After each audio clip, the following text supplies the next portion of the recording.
Hello students of class 12। आप सभी कैसे हैं? आशा करते हैं कि आप सब अच्छे होंगे और अच्छे से पढ़ रहे होंगे। और आपकी तबीयत को और अच्छा करने के लिए हम लेकर के आए हैं आपके लिए एक बहुत ज़्यादा important topic of your board examination physics का, जिसका नाम है व्हीटस्टोन ब्रिज। आप सभी फैमिलियर होंगे कि इसका वेटेज काफ़ी ज़्यादा रहता है हमारे बोर्ड एग्जामिनेशंस में, चाहे वो सीबीएसई बोर्ड हो, चाहे वो उत्तराखंड बोर्ड हो, और चाहे वो आईसीएसई बोर्ड हो। तो इसीलिए हम यहाँ पर इसको लेकर के आए हैं। जो बच्चे फैमिलियर नहीं हैं कि इसके क्वेश्चंस को कैसे किया जाता है, वो इस वीडियो के बाद अच्छे से फैमिलियर हो जाएंगे। तो सबसे पहले हम देखते हैं कि व्हीटस्टोन ब्रिज होता क्या है। व्हीटस्टोन ब्रिज एक कनेक्शन है ऑफ द फोर रजिस्टर्स, जिससे कि एक क्वाड्रिलेटरल फॉर्म होता है। क्वाड्रिलेटरल का मतलब कोई भी बॉक्स, जैसे आप देख रहे होंगे यहाँ पे चार रजिस्टर्स हैं P, Q, R and S, which forms a quadrilateral and respectively P, Q, R and S are the arms of that quadrilateral. Okay. So सबसे पहले अब हम देखते हैं इसकी डेफिनेशन कैसे लिखी जाएगी। हम लिख सकते हैं व्हीटस्टोन ब्रिज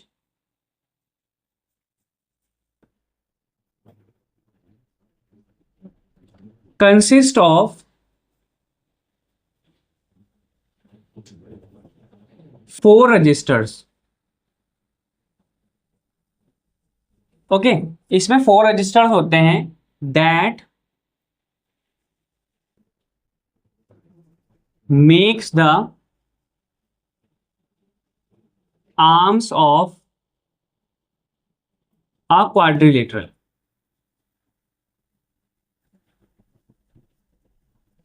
ओके, तो इजीली इसकी डेफिनेशन हमने फाइंड आउट कर ली कि व्हीटस्टोन ब्रिज एक ऐसा कनेक्शन है जिसमें कि चार रजिस्टर्स आपके पास होंगे और वो आर्म्स बनवा रहे होंगे एक क्वाड्रिलेटरल के। ओके, यहाँ पर वो रजिस्टर्स हैं P, Q, R and S। अब हमारे पास क्वेश्चन कैसा आता है? हमारे पास क्वेश्चन आ सकता है कि derive the balanced form of Wheatstone bridge. Okay, तो अब हम देखते हैं, शुरुआत करते हैं अपने डेरिवेशन की। सबसे पहले तो हम समझ लेते हैं, जी सर्किट है हमारा। इस सर्किट में हम मान लेते हैं कि यहाँ से करंट आ रहा है I, क्योंकि आपको सबको पता होगा कि I को जो है हम मतलब करंट्स को जो है I से दिखाते हैं।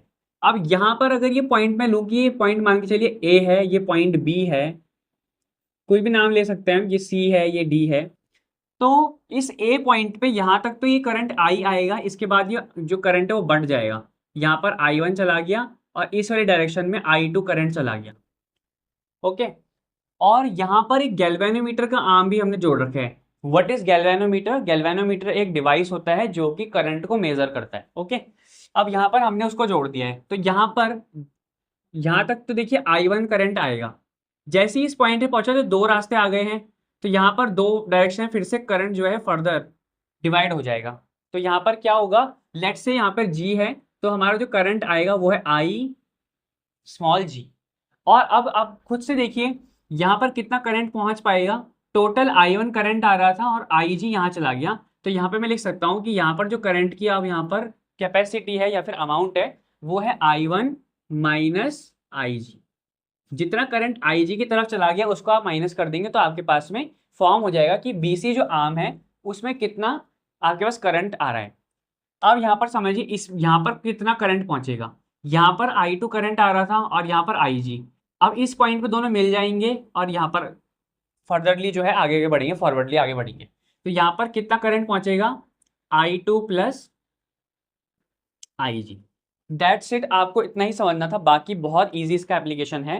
अब समझते हैं हम यहाँ पर इसका डेरिवेशन। अप्लाइंग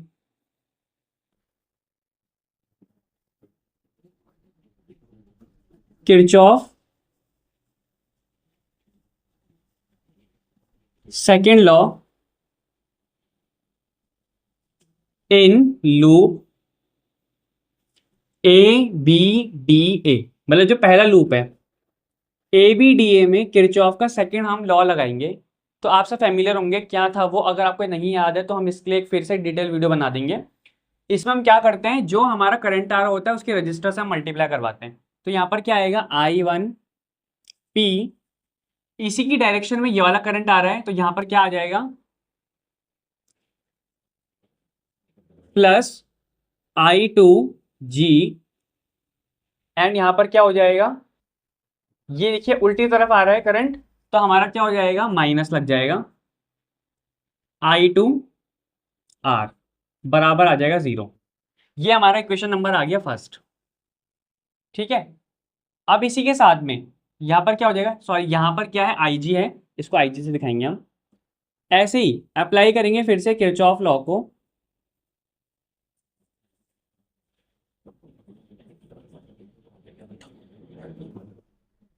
वो भी सेकंड वाला, इन लूप बी सी डी और बी में।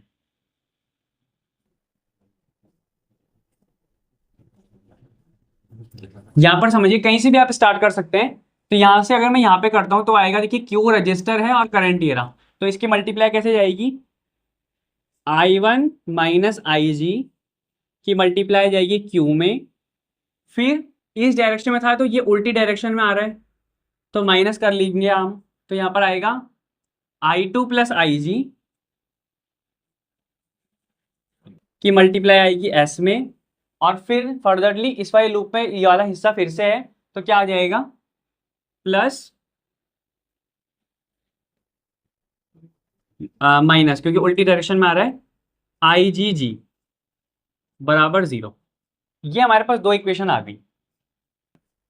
ठीक है, अब हमें कुछ नहीं करना है, अब हमें इसके बैलेंस्ड फॉर्म बनानी, लेकिन इससे पहले बैलेंस फॉर्म कब होगी, जब हमारा जो गैल्वेनोमीटर वाला आर्म है उसमें हमारा जो करंट फ्लो है वो होगा ही नहीं। इसका मतलब हम लिख सकते हैं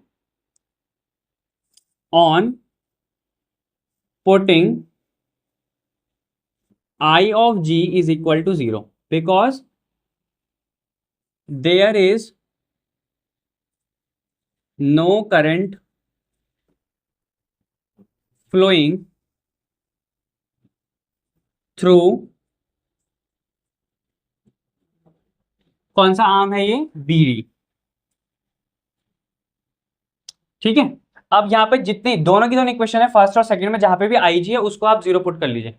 तो यहाँ पर लिखेंगे हम इक्वेशन नंबर 1 कैसी हो जाएगी, इक्वेशन नंबर 1 विल बी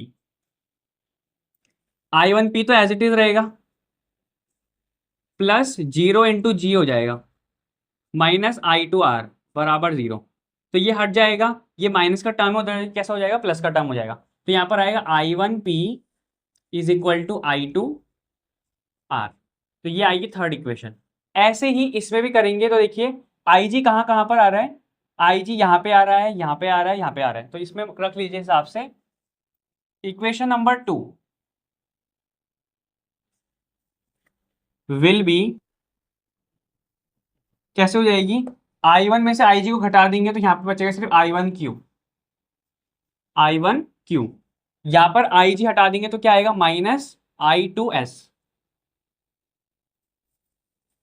और यहाँ पर आई जी के साथ मल्टीप्लाई होगी जी की तो हट जाएगा, तो यहाँ पर क्या आ जाएगा, माइनस का 0 बराबर 0।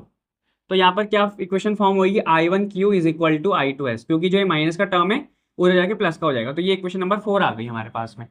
और अब हम लास्ट में बिल्कुल डेरिवेशन के एंड में हैं, जो हमारी इक्वेशन नंबर 3 है, अगर हम उसको इक्वेशन नंबर 4 से डिवाइड कर देते हैं, on dividing equation number 3 to equation number 4, तो क्या हो जाएगा, I1P के नीचे क्या आएगा, I1Q is equal to I2R के नीचे क्या आएगा, I2S। अब आप समझ सकते हैं I1 से I1 कट जाएगा, यहां से I2 से I2 कट जाएगा, तो आंसर आएगा P by q is equal to R by s, जो कि हमारा बैलेंस्ड फॉर्म है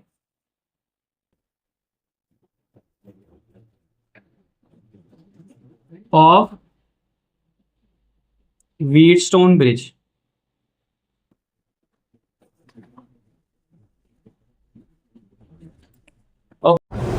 सो ये था आपका व्हीटस्टोन ब्रिज की पूरी एक्सप्लेनेशन। इससे अगली वाली वीडियो में हम इसी का न्यूमेरिकल डिस्कस करेंगे, क्योंकि ये फिर वीडियो जो है बहुत लेंदी हो जाएगी। तो आपसे मिलते हैं अगली वीडियो में इसके जस्ट बाद। Have a nice day.